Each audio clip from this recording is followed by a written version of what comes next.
Crack a brew.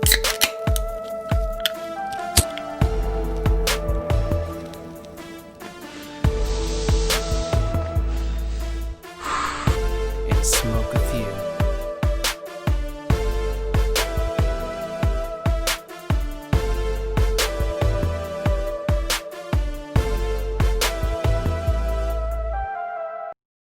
So what's up, everybody? This is Crack a Brew, Smoke a Few. This is episode 15. This is the movie script. We got my dad, The Foe, Dennis Paulson. We have Matt over here, TML, and we got Gabe, aka the Pokemon Master. Absolutely. Oh my God, really? Yeah. We got DP, the coach, the legend, the foe, the author.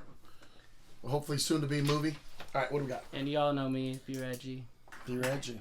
It's so good. All right, shoot away, boys. Shoot away. I got my brew. So I had one first question first. I wanted to know how the town went crazy for football. So what was the town like for football? So when we grew up, it was in those days, we had social conflict too, like we're having right now in modern times. So it's actually a good question, because back then it was about rich and poor. You know, it was white collar, blue collar. So bosses were considered realtors, engineers, doctors, people with college degrees. Yeah. That was white collar. Everyone else was blue collar. So after the bombing of Pearl Harbor, Roosevelt had Kaiser come here, build a steel mill 50 miles from LA, 65 miles from the ocean. And when he did that, he had 12 million people moved to San Bernardino and Riverside County. It had stuff to do with steel. It was taking 2 weeks to get steel from Pittsburgh by train to San Francisco just to build one ship. So he said, that's way too fucking long. We got to build supply ships, and supply ships are where we bring our guns, our tanks, and our food to World War II. So we were in a hurry. So 8 months after they bombed Pearl Harbor, they started building the steel mill in Fontana, California, because of the ground area in Colton and Fontana had a lot of limestone and ore and all this different stuff. So anyway. So then that kind of just shows how much historical value that Fontana has. Yeah, believe it or not. Country. But before that, it was even a little more substantial, which we'll get into anyway. So the rivalry, what we were talking about on the original question, as I got sidetracked with my drunk ass. Let's go. Like how crazy was the city? Oh yeah, so the city was crazy because you guys said you guys had a small yeah, city, right? So there was It rivalries. wasn't such a big city. No, the bosses lived like in Riverside, Ontario, and Redlands, which I consider Like the population. Yeah, and they built the first steel mill, the first Kaiser Hospital on Kaiser Steel. Okay, for the employees. They had really the first HMO. We'll get into that another day. So anyway, everyone that were blue collar town, it was a blue collar town, and all the workers from 52 to 72, when they opened the first high school, had to play the boss's kids. Every year they had a company picnic, and the boss's kids would kick that means Chaffee, the Chaffee kids, because that's where Fontana kids went before they opened Fontana High School, was Chaffee. So the Chaffee kids and the Redlands kids would kick Fontana's ass in football. And then every year, and Fontana was built of like Hells Angels, KKK, Black Panthers, Mexican Mafia, Italian. It was a badass, well-diverse town, That's It was what, a little melting pot. yeah, it was a melting pot, but they all respected each other through sports. But the one thing they had in common was they wanted to kick the white-collar people's ass. Yeah. And they couldn't do it. They lost 20 years in a row. So anyway, that's kind of the story. So they went crazy in the football games. So that's getting a little ahead of time. We'll get back to it in a second. I'll explain to that. So that's kind of the background on it. Explain how crazy the town was. A little bit. It was crazy. But that was reasonable. Yeah. What do you got, Brad? What do you got for me? I don't know. So I could ask any of these questions right here, or what? Anything you want, buddy. Okay, so what's the Polly's House 2000? Oh, on the script? I guess So we're talking about my movie script. So in the movie, I made it like a Benjamin Button, which covers like 26 years. I made the coaches the main characters. So present day in the movie is 99-2000 is when the streak ends. Yeah. Okay, it ends on a coin flip. So in my house, in 2000, I'm telling the story of how Richard Smith is coming. Dad was the AD at Colton, was a Redlands guy, and Fontana guys hated Redlands, but he just won 5-6 CIF championships in 6 years. You know how hard that is. Yeah. 3 with Markham and 2 on his own. So in a 6-year period, he was the champion. So, and that year, 2000, I was going to Bloomington High School, and And also something he did, they used to go to full contact camps where everyone would wear pads and they would go to like a college like Fresno State and they would meet like 8 other schools and they'd play like football games before you were allowed to play them. Yeah. So it was crazy, but that's how they would get prepared, and that's how he won his 5 CIF championships. So Paulie's house is the house, my house in 2000, and you were a little kid there, Bradley, probably 9, 10, and I'm telling the story in present day, and then I go through flashbacks. So every time a horn goes off, or someone's honking a horn, or horn at the steel mill, or a horn at the game, that brings us back to a flashback. And it'll go a few times, then it brings you back to the 70s. It'll bring you back to the 80s. The coaches are all the same, but the players change. So I try to make it different, because they've always do the one-year wonder football movies. You know, and I'm sick of the one-year wonder. Okay, from worst to first. It's a journey to build a program. And I wanted to show the journey. You know what I mean? So anyway, that's a little. My one of my questions is, what the fuck? Like, I know that, like, and I've heard it my entire life playing football in Redlands, that Faux High was one of the toughest teams. Like, everybody knew that. It was like a well-known thing. Everybody knew about that. But what the hell is tackle basketball? Yeah. So check this out. So my cousin would tell me stories. I was about Bradley's age when I was 9 or 10 years old, and my cousin was 10 years older than me. He moved here from Minnesota when he was 9 or 10. My family was all a big farm family. My dad's side, the Paulson side, and Embry, they were all Wisconsin short horn cattle, farmers. And there was 15 brothers and sisters and 127 cousins. So during the war, they came out from Pennsylvania, a whole town, and Wisconsin and Nebraska, and they all came out here to help our country for the war, to build this steel mill and build all this crazy thing. That's why it's such a historic story. It's more a period piece, but it's also a football story. Yeah. So I wanted to try to touch base on that. So what you were asking originally was, what was the... tackle basketball. Tackle basketball. So this coach comes in from Oklahoma. He's from Stillwater. His name's John Tyree. He's 82 years old still, and he's still trying to coach. He's a crazy old dude. He was a Marine, but he would. So in the old days, he wanted to coach in Division I, but before he could coach Division I, you had to go in Division 99, which was the smaller schools in like Indio, Palm Springs, all these little small town farm areas. So he goes out there, builds a name for himself. 74, they bring him in. He comes in and brings his other coach named Christopher, who ends up being a stud in San Diego, a great coach. And he's also the coach that coached Ronnie Lott for 4 years.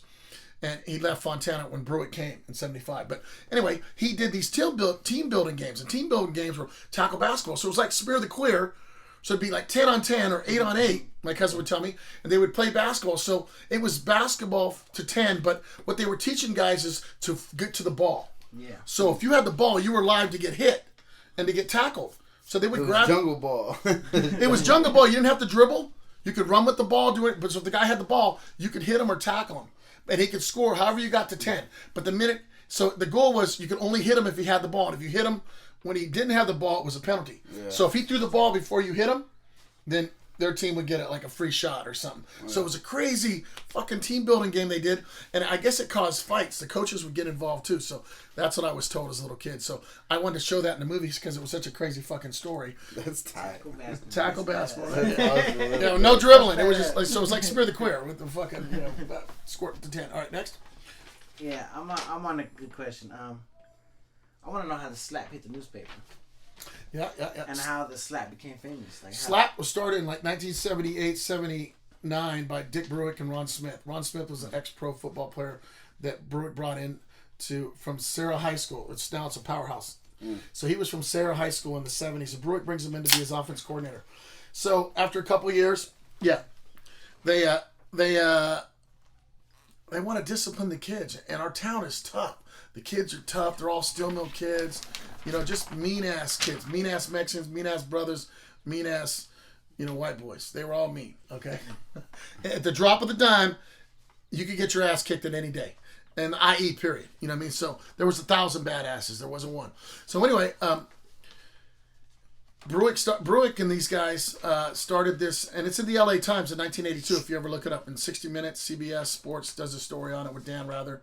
It's crazy. So it's in 1982. So what happened was Brewick decides that they want to do an O-line thing, or Ron Smith says, okay, if the O-line jumps outside, your D-line jumps outside, you got to put your hand behind your head, go elbow to elbow. Brad, you want to slap me? No. Okay, good. I won't tell you, Gabe, and you guys. So the rule was you were supposed to crack the guy from elbow to elbow. Yeah. So you got to put your hand from elbow to elbow and slap him. him. So they did it as a deterrent. So you wouldn't jump off sides and get penalty. So in 1979, they made it official team rule.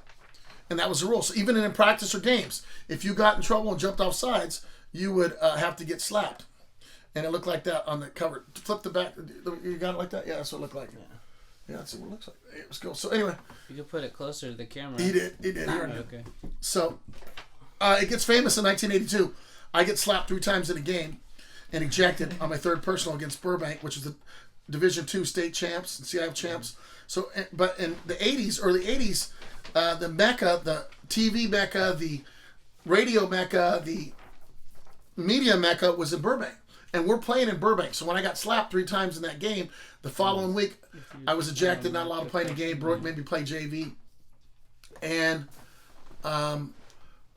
they came out, the LA Times came out and started interviewing the guys. And they interviewed players on our team. And they made me play in a JV game.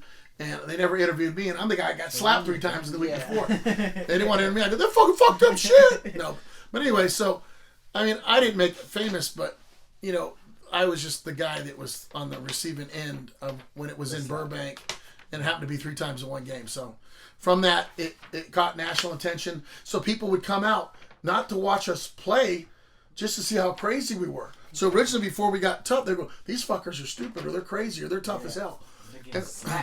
So it was cool, you know, and it went on. I thought it went on for 15, 20 years. Brooks says it only went on for 10. So I don't know. It's whoever you want to believe. You know what I mean? Right? Oh, yeah. So that's kind of a little backstory on the slap. And then it took off in 1982. So if you go in the archives of the LA Times, you have to pay for that article, but it's actually in there. Crazy. So anyway, who's up? Gabe, Brad? It's me. The next question, everything that you said right now is awesome to me because it just gives me a little bit of a history on everything that's gone on in these cities. But another thing that I want to kind of, ask about is flipping off Colton game. Oh yeah. Like, what was going on with that? Like, what? Where with the whole team just walked out like. Time out. It went like that. So at the time we had the number one running back. At the time we had the number one running back in the nation.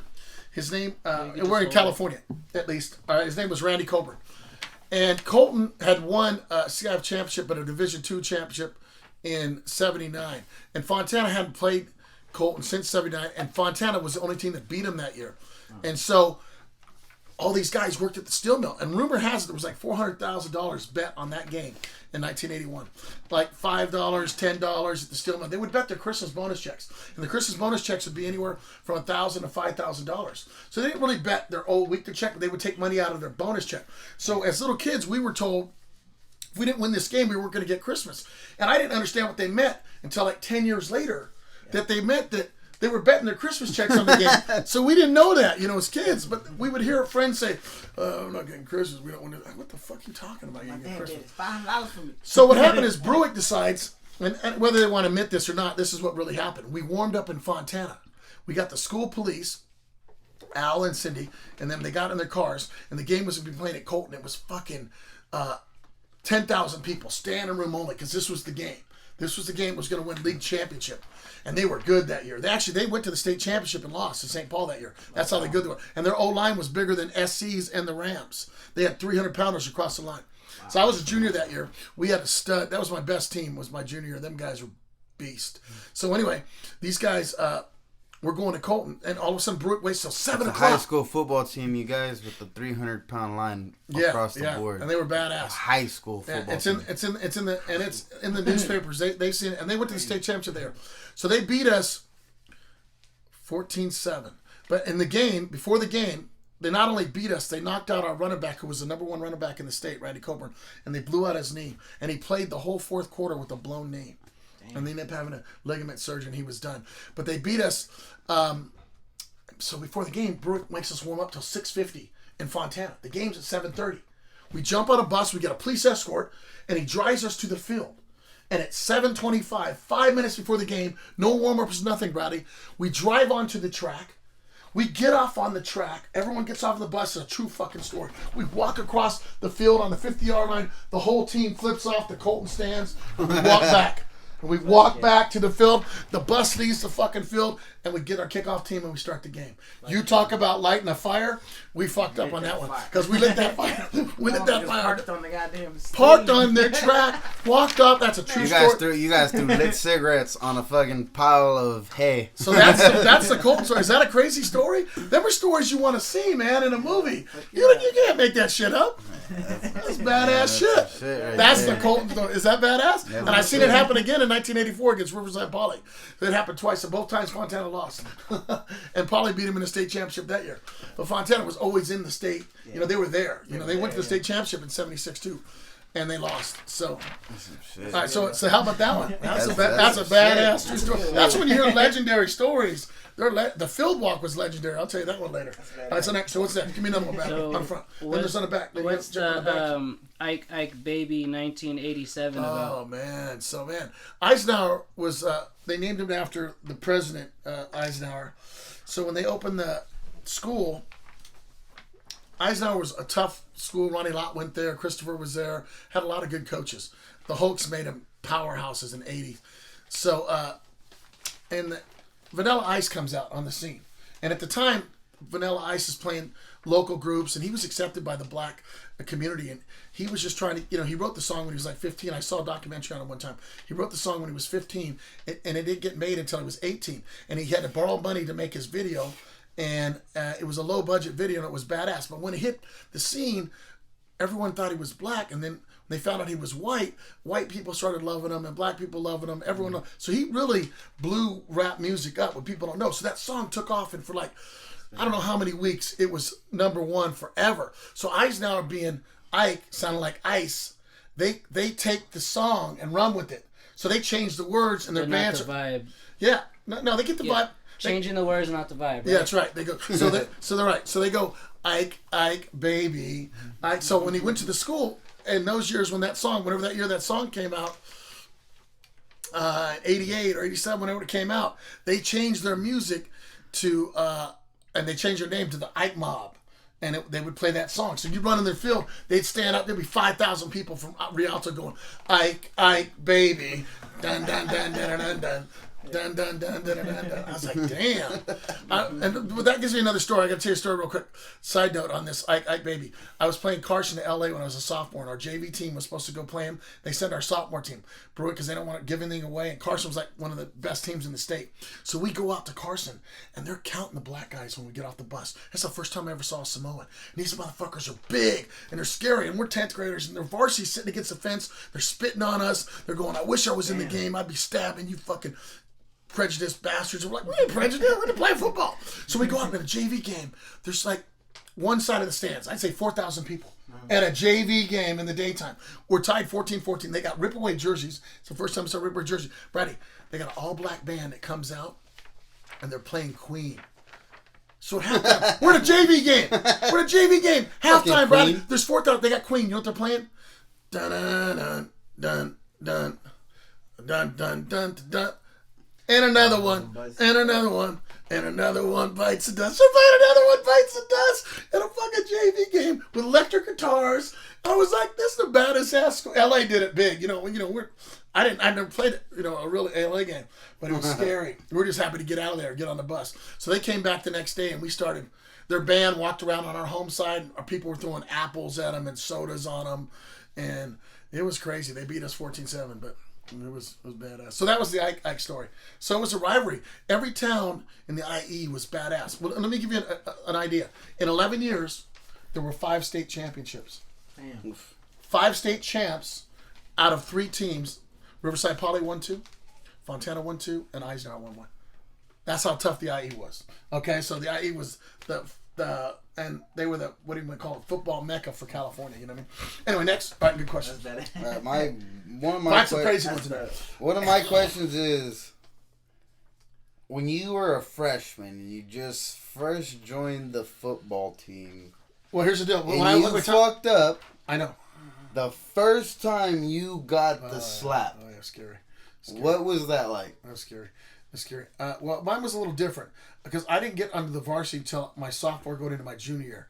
So at Fontana High School in the 80s was, it was 10th, 11th, and 12th. Yes. So 9th grade was still junior high. Yeah. So they changed it. So in 9th grade, we didn't. So in 10th grade, I just played on, because if you didn't go out for spring ball, you didn't get a chance to play with the varsity. Brewer didn't give you a chance. So if you didn't do spring ball, he didn't let you play. So, you know, if you didn't want to go out for spring ball, you didn't get to play. Came to our school, he asked if we wanted to play. I didn't go. So I had to play sophomore. And when I decided I wanted to play. So my sophomore year, I go out to play on the varsity team, okay? And I got moved up at the end of my sophomore year. They moved up like 10 guys, 8 guys. So I was one of the guys that got moved up. And there was like 10 other guys. And Keith Truex, Joe Smith, a bunch of us. So Jimmy Jones. But it was scary. Ybarra's, all those guys. So spring football, matter of fact, my first day of spring football was a little different. I didn't even tell the story in the book because I didn't want to throw the coaches or anyone under the bus. But they tried to get me to quit because I was a loudmouth. You know, I talk shit. And I became a coach for 20 years, and I realized as a player, you can't talk shit. Right? So you got slapped. It was scary, okay? Because, you don't know what to expect. And they were supposed to hit you from elbow to elbow. Them motherfuckers brung it. Robbie Ellis busted my lip open when I told you I got hit 3 times. He knuckled me, and they had leather gloves that were like MMA gloves, and when you got sweat on them, they got hard. He punched me my 3rd time. I got ejected, and it split my lip open. But I couldn't do anything because I was kicked out of the game. And then I get to the sidelines, and Brooks says, "You'll never play varsity football ever again." And so I ended up playing, but I had to be JV for a week and put me. It was crazy. You know, I was humility when your coach brings you down. But you know, I cost the team a game. You know, so I was a selfish player. But my sophomore year, going to my junior year, they run a weak side ISO. So in IBACs, that's weak side blast. Mm-hmm. Okay, I was a weak side backer. Me and Robbie Ellis are in there. So they want to see how tough I am. So Frankie Lopez was a senior. Jeff Reagan went to Wyoming. P-Jack was a fullback, went to Colorado. Randy Coburn went to North Texas, but at the time he was the number 1 Brady running back, first All-American ever at Fontana. So they run at me 14 plays in a row. But the first play they run me over, and I'm holding a bag like an arm shield, and they punch me in my balls. And so I'm on the ground, and they tell me to stay down. So every time I got up, the offensive coach, and I'm slow. I was real slow. I didn't realize that they were trying to get me to quit. So I see the offensive coach go, "No, not done. We got to do it again." So he ran to play 14 plays in a row at me, and each time they're punching me and they're telling me to stay down. And they're saying, "Welcome to Fohai. Stay down, Paulson." And P-Jack stepping on my chest, and, they're trying to fuck me up. So around play 6 or 7, I'm crying.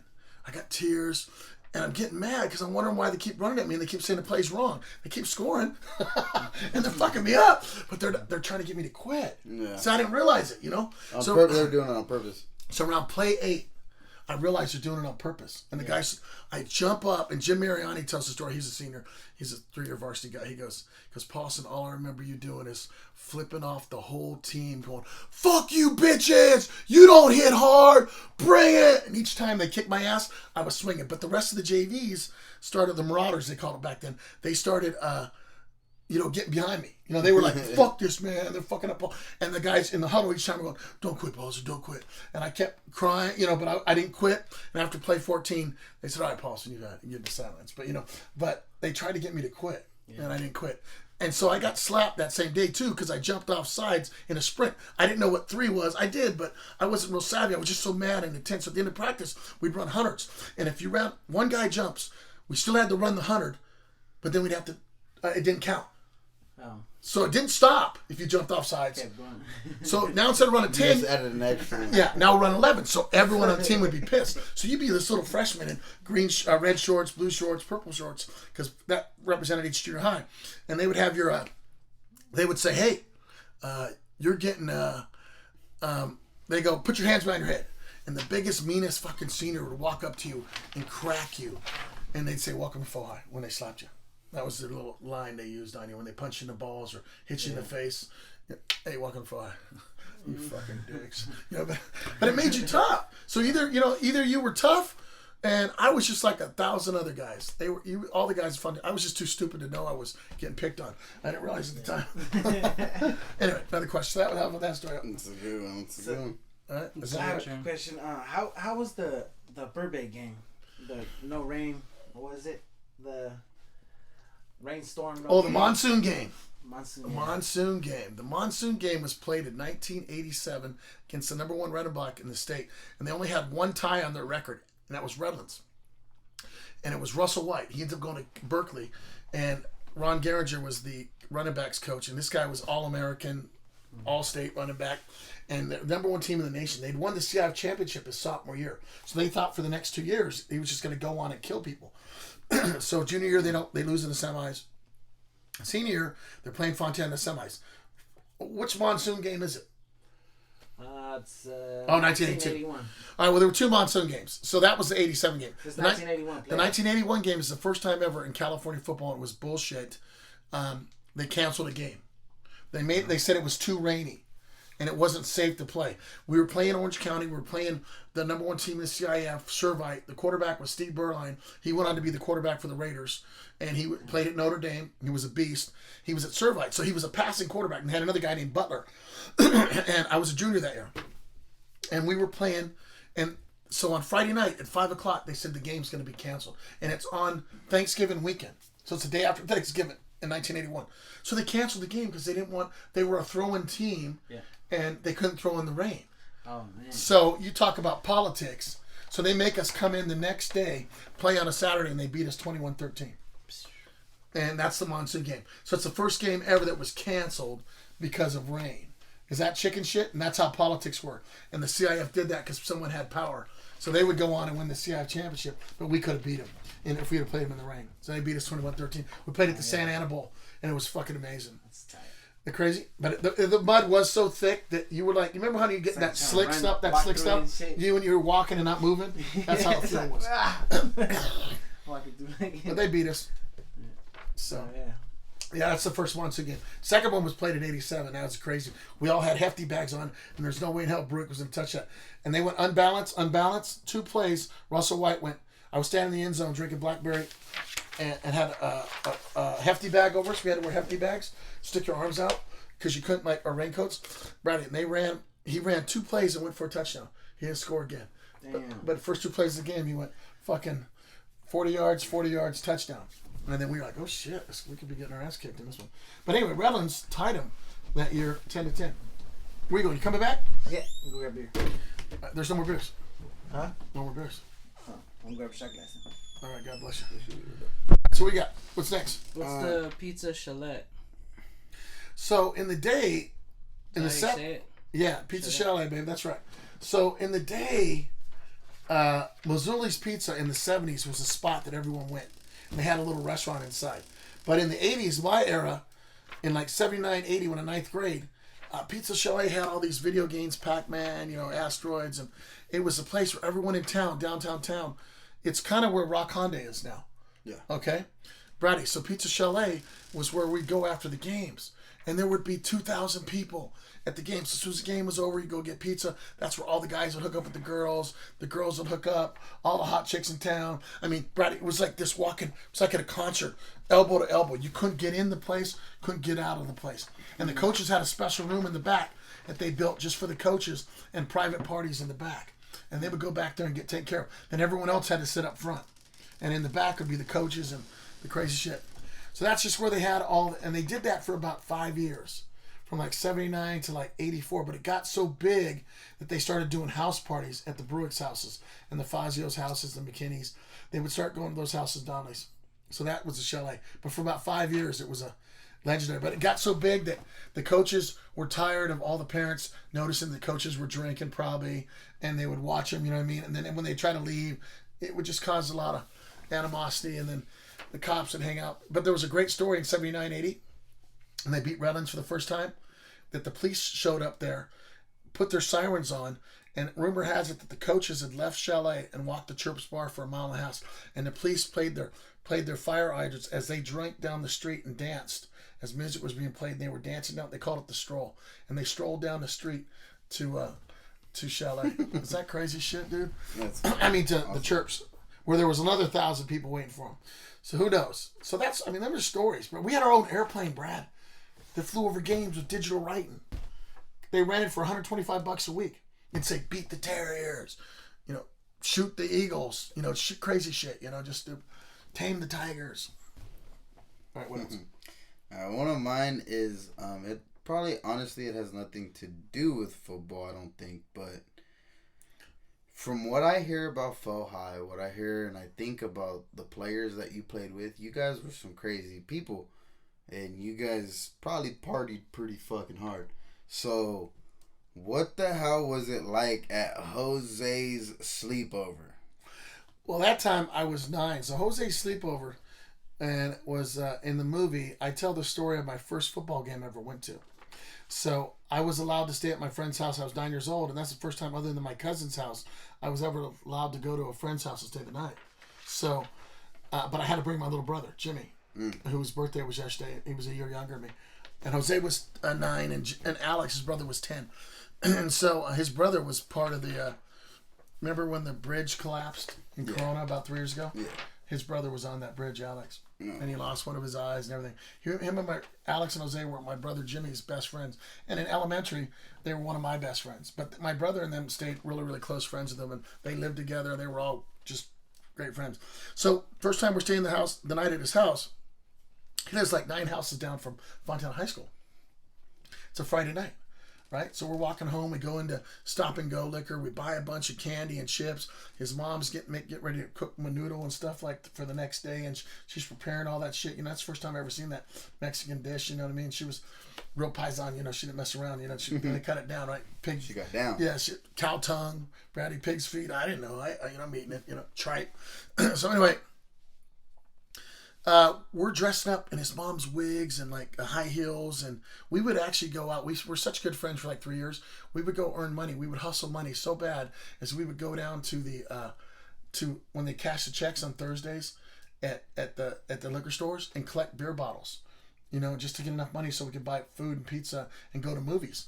But we would even sing Christmas carols, go to the rich people's houses in Fontana, little kids, and we dress up and go to people's house and knock on the door and do Christmas carols because we didn't go to those schools. We were at elementary away from other ones. So no one knew us, right? So they would give us $1, $2, right?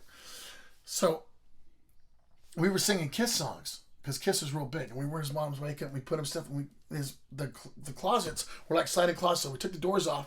And we had these platforms we dance on it. So his mom kicks us out of the house about an hour later at like 5 o'clock, 5:36. We go outside. We could hear the band. Because back then it was real clear, not a whole lot of traffic. We could hear the band playing, right? So as we hear the band, we go, what the fuck is that? Oh, the high school's playing tonight. And so I said, well, my cousin's the quarterback. He goes, no, you're full of shit. I said, my cousin's a senior. He's a quarterback at Fohi.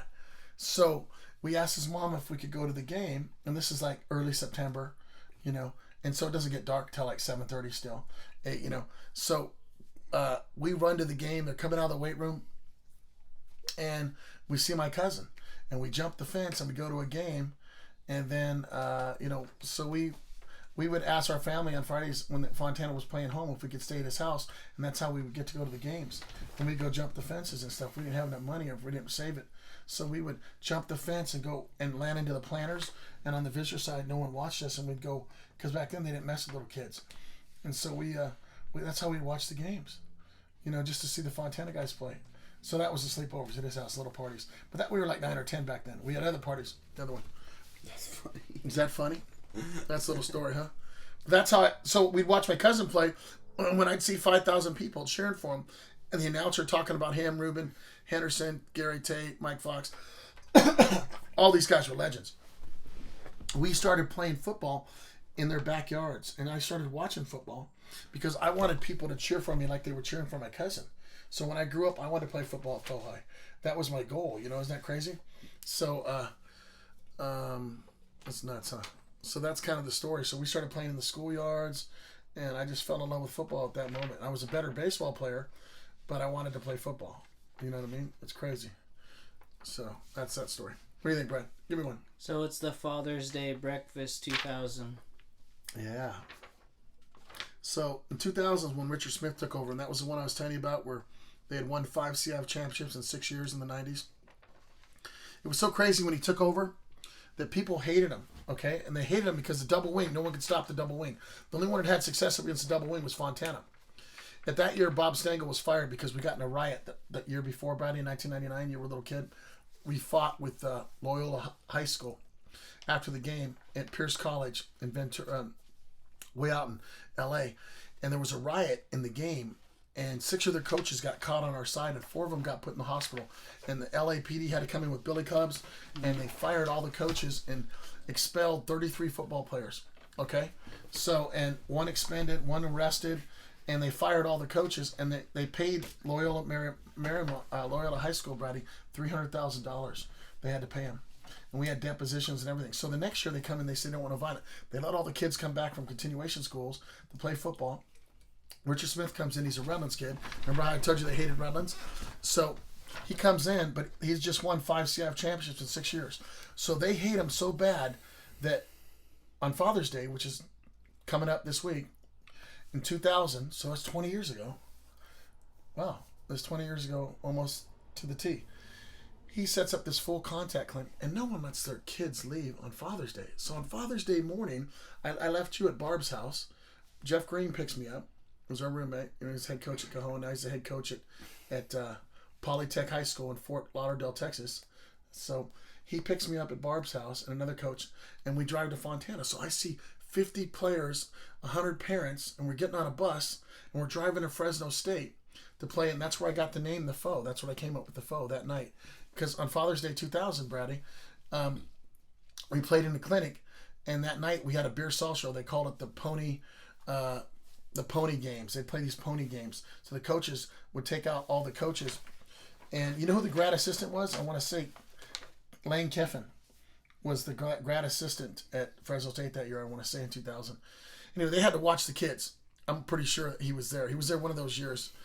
So, anyway, Brady, that's where The Foe came from.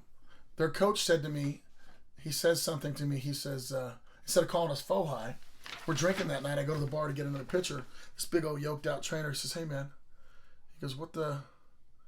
He says, you from The Foe? I go, what the fuck's The Foe? He goes, Foe High, Foe, whatever. I go, yeah, so what? He goes, didn't your coach leave last year? This is on Father's Day that night. I said, yeah, Stengel left. He goes, no, not that coach, the other one. Bruick? Yeah, he's been gone for a year. He looks at me, he goes, you guys will never win another game again. You guys are done. And so right now we're almost swinging at the bar. I'm talking shit to him, and he's a little bigger than me. And the coaches come over, they grab me, and we're almost fighting with the staff at Fresno State. So, but he was right, because Pat Hill was friends with Dick Bruick, and they were good friends. And he knew Bruick really well. And Fontana, 20 years in a row. We won that year 6-4. We lost on a coin flip, and the streak ended, Brady, on a coin flip. And if Richard would have went and pitched it, we still could have been a wild card team. So to make a long story short, Fontana has not had a winning season, Brady, or made the playoffs in 20 years since that thing. Is that crazy? Father's Day. When's Father's Day? Coming next week, right? Next week. Yeah. So it's almost a 20-year anniversary. I got another question. Where'd Matt go? We don't know. He's probably back right now. But I have one more question for you. It's my last question. Okay. The rematch, Edison semis. Yeah. Semifinals. I'm believing that's what that has to be with. That is So, what was that game like for you? That was the 1989 game. Not even just the game, but how was preparing for that game? Well, I was in college, so I was playing. I was not my team. It was so funny. So in '79, it was deja vu. In '79, Fontana was the number one defense in the state and ranked top 2 or 3 in the state. And they get to play Edison. But Edison had a running back named Kerwin Bell, and they had a linebacker named Ray Malavasi. It was Ray Malavasi's son. Ray Malavasi, which you guys don't know, was the head coach of the LA Rams. So he's on the LA Rams. He pops off and says that Fontana plays a bunch of nobodies, San Bernardino, in the LA Times, and this is a coach for the Rams, the head coach of the Rams. But his son's a linebacker and O-lineman at Edison. They had the best running back in the state, but they had lost 2 games, Hawthorne and someone else. So, Kerwin Bell, they both ended up going to Kansas. Legit players. I mean, he was the number 2 running back in college as a freshman behind Herschel Walker. That's how good he was in '80. But then he never went on to play anymore. Kerwin Bell. So anyway, he number 2 running back. So look at he says something. So Chuck Noll for the Pittsburgh Steelers sends us a telegram wishing us good luck. So we play him at Citrus College. I'm in 9th grade, and they beat him. Edison beats the shit out of us. Beat us 35-14. So 10 years later, it's deja vu. And we got 150 alumni on the sidelines. They bring 150 alumni on their sidelines. There's 12,000 people at the game, okay? And they're playing us, and it's like deja vu. 10 years later, It's the first time we played Edison again since they beat us 10 years earlier, right? Mm-hmm. So we'd already won the CF championship. We're already ranked number 1 in the state. And they're beating us 28-0, Brady, or 28-7. Oof. They're lighting us up. And their fans start chirping, Bradley. And I'm standing in the end zone with all my... I'm playing college, at the time. I'm in the end zone. And they're, Bradley, their fans are going, overrated, overrated. 5,000 people cheering. And they're mocking our fucking... our chain gang guys. Malavasi's son's mocking, I'll bet you $400 would whip your ass. And they're trying to bait our chain gang guys to, betting them on the game. So one of the guys takes a bet with one of the guys. And anyway, so we're down 28-7 at halftime. And we come in, and, they're passing all over us. We come back to tie the game. That run you saw on the highlights where he hits that guy. Yeah. That was the run that gave us the lead. Okay, that took the lead in the game. That's in the highlights. That's the Edison game in the highlights. That run where he's reverse pivots and comes back. So they go on to tie the game, and then Edison takes the lead 35-35. And then we tie him again on that run, okay? And then Edison's got the ball. Oh, hell of a hit. So Edison's got the ball. And they're scoring. They're going down the score, Brady. Like a minute, 2 minutes left in the game. We pick six it, run it back for a touchdown to win the game, and the people run onto the fucking field. That's how we win the game. They drove Brady 2 plays here at the 50-yard line. They get on the 20, boom, they're 35, they're on the 50, and they're getting ready to score, and there's like a minute left in the game. I can't remember, Efren, one of the guys picks it off, comes down the sidelines, Brady, untouched, all the way blocks him, and we go in, and there's like 15, 20 seconds left in the game. And we win the game now. And the people run onto the field. It's legendary. So then we go on to play Sanjay, who's Ron Rivers, who played backup for Barry Sanders for many years and played at Fresno State. And his son, like I said, was running back a year or two ago.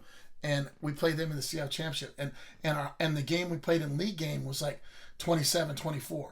So it was a really close league game. It was a close game. So then they go in the playoffs. They beat everyone. We go into playoffs, and we had to play in Anaheim. They said there was almost 30,000 people at that high school game. We had to play the game at Angel Stadium, 29,000. And we beat them 21-0 or something like that. So it was crazy. That's the fans. Anyway, big fucking field. That's the picture of the game from the stands. That's all the people. 3 decks up. All right. So one other question, Brad, give it to me.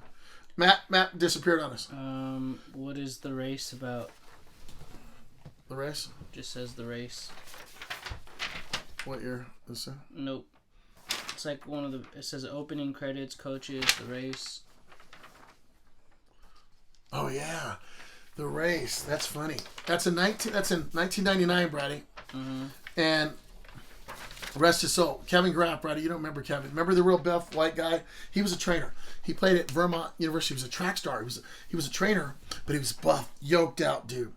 And he put his kids in boxing, and he was just, Brady, he was such a badass. So Stengel takes over, and we're ranked, and we're playing Mercedes Lewis, still playing in the pros, and we're playing Long Beach Poly. So we barely lose to Long Beach Poly, and then we lose 3 more in a row. So now we went from 4-0 to 4-4. So we win the next game, we have to beat Redlands. If we don't beat Redlands, it's the last game of the year. His 1999. It's Stengel's coach. If we don't beat Redlands, so DeAndre Alexander, who's the best receiver on our team, had hurt himself against A.B. Miller, and we lost that game on the last play of the game too. So we lost 3 close games: Valley View, A.B. Miller, Long Beach Poly, Ike. So 4 in a row, and we're slipping. So we don't win these games. So we win 2, but we still got to beat Redlands. Right, so he wants to play in the game, Brad. And the coach says, you can't play. You missed practice Monday and Tuesday. He goes, no, coach, I was getting treatment. I was here. I stood on the sidelines. He goes, but you didn't practice. He goes, yeah. But his receiver coach says, well, coach, he was still here. So technically he was getting treatment. He goes, I want to play. And he goes, well, we're not going to make the playoffs. He goes, well, maybe next week. He goes, coach, if we don't win this week, there is no next week. And we're sitting the coach's off going, hey, he's got a point. We don't win this week. There is no next week. So Kevin Graff, the trainer, says no, he's not healthy enough to play. So he begs Stengel if he can play, Stango says, I'm going to leave it up to Graf. It's Graf's call because he's a trainer. Graf goes, okay, you got a pulled hamstring? All right. You beat me in a 40-yard dash. And Kevin used, and he's 50 years old, Brady, and he still ran like a 4.6. He was a badass, yoked out white dude. So the whole team lines up, 80 players, Bradley, and they have to race. And there's a girl trainer at the end, and this 50-year-old trainer is racing this high school kid, and he beats him by a step because he was hoping he was going to pull his hamstring. He said, okay, well, if you can beat me in a 40-yard race, he goes, no problem. So DeAndre Alexander gets dressed up, takes his shoulder pads off. He goes, Graf, I'll even keep my football pads on, his pants on. So he ran the race with his pants on and grass and shorts. But mind you, he's 17, Graf's 50. But I'm going to tell you what, man, that old man was fucking stride for stride with his ass. So he beat him by a step and Stango let him play. And that was the race. So that's a badass story, right? Old men are badass. That's funny. Like, a lot of people always like try to discredit old men. Man, I ran a 4.4 in high school, and I was fast. But like still to this day, and I love him. I give him credit like anything else. My dad still to this day, I cannot run that no more. I don't even know if I can push a 4.9. I'll probably run a 4.9, but my dad still right now at 47 years old is running a 4.7. Yeah. Like now I play in 50 and older World Series baseball, and I play in 45 and older, and we played last year in the 40s.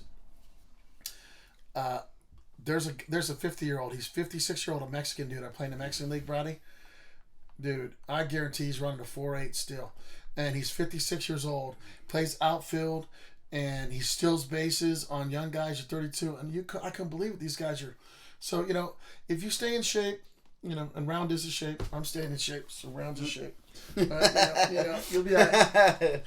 All right, Brad. Round is a shape. So that's a little bit about the foe and the movie script. I want to give you one more story, okay? What it's like to write a script. See, okay? Real quick. My last question. I never wrote a script before. So what you have to do is I went to the library and I found out how to do screenwriters for dummies. Is Matt here yet? He's back. What happened to him? He's out. He's calling his girl. Check. Yeah, he's talking to some type of a girl. He's talking to some girl. So look at Screenwriters for Dummies. So I learned how to write a script. I get this guy. I spent a year and a half, and I get it done. Then I hire this girl named Stephanie Spotelli. I played baseball with her uncle in Chicago. She was in Texas. She was so smart. She finished school as a junior. She went to SC, went to the screenwriter school at USC. And she went and changed my script and cleaned it up. So she helped screen it up. I paid her a couple $1,000s. She cleaned it up, and then she got married. I helped her get this job on how to make, you guys see, the video games you guys play. She now designs and codes video games, and I helped her get this job. And she was going to help me with the script. She got married, went to England. I haven't heard from her. So I wanted to finish the whole thing, but it's a tough project when you're doing a movie. So it took about 3 or 4 years. But then you got to go pitch it. So the first time I go to pitch it. I lose 3 houses, 5 cars, and I'm living on my brother's couch. My brother's calling me names. We're getting mad at me because I'm not working. And Brady's moved in with Anthony. And my brother goes, what the fuck are you doing? Every day I'd go work out. I was keeping my mind and body strong. I go to Redlands Smiley Library, and I started finishing the script up. And so I saved up enough money. I did a couple paint jobs, and I said, I'm going to this pitch fest. And I go to the pitch fest, and I get Francis Ford Coppola's company, FR Productions, which is Fred Roos, which is a partner, FR Productions. I go there. I have to get a train ticket for $25 round trip to Burbank. I only have $300 left after I paid for my thing. So I can only have enough for a hotel for one night.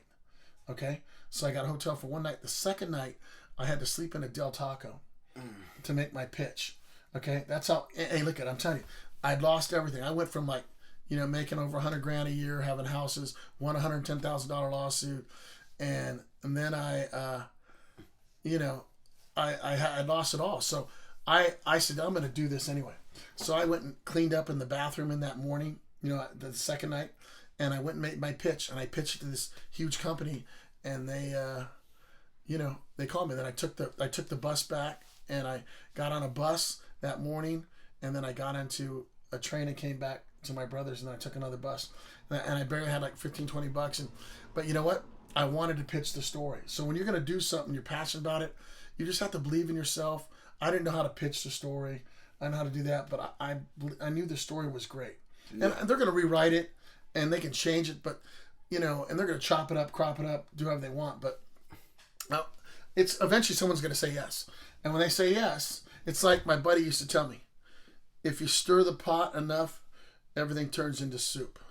So it's like anything. If you keep stirring it, it's going to turn into soup. You know what I mean? So, yes, sir. You know what I mean? It's like when you chew something in your mouth, right? You chew it enough, it's going to turn into liquid. Okay? So I just keep throwing it out there to the universe. And, right now I sent it to, Dan Patrick, and I sent it to ESPN and these guys. So I had Netflix 4 years ago. I made a mistake. They contacted me, and the guy didn't read the script, and I was so offended that he didn't read the script. I cussed him out and hung up on him. And they were pitching it to Netflix. And now they came up with that All-American, and they probably could have been me. But I didn't realize Netflix was as big as they would. I wanted to make a feature movie. And they had contacted me, and small studios had contacted me, sports studios, but they wanted the full rights, $100,000, $50,000, and they wanted me to walk away. I just want it to be made. It takes $5 to $30 million to make a movie. Yeah. They already think you're fucking batshit crazy when you ask to write a movie for $5 to $30 million. So you just gotta believe that someone's gonna invest in that. They're gonna make their money, and I'll do it for a shortcut. So anyway, thanks. That was a question. So that's that's script. So Pitch Fest. If you ever got an idea, documentary or a movie, these things are called Pitch Fest. The Great American Pitch Fest, the Hollywood Pitch Fest. There's the Sundance Pitch Fest. Go to them. They cost about $300 to $600. Pitch your ideas, but find out who's going to be there, and then you got to believe in it. And if someone buys it, dude, it's worth it. It's the way you get out there. I had a lady one time stop me at Santa Anita racetrack. I was with Don, and the lady comes out, Brady, and she said she was with Paramount. She stopped me, and I go. She goes, I know you. I go, you do? She goes, you wrote a book and a movie, right? I go, yeah. She goes, yeah. We looked at your script. So from the Hollywood Pitch Fest, this lady, they had brought it back to her, and she knew me by my picture and the video, and asked Dawn. She says, yeah, we looked at your script, but we passed on it. But we liked a lot of things. We just, it needed some stuff. And I said, that's fine. But she knew me from a Pitch Fest, from one of their people taking it. And she goes, yeah, we liked your story. So that was, so you never know who you run across and stuff like that. Anyway, that's the story. Brad, thank you. Crack the brew. Smoked a few. Gabe, thank you. Matt, thank you. You MIA, mother. MIA. All right. Matt talks to too many girls. It's not his fault. Crack a brew.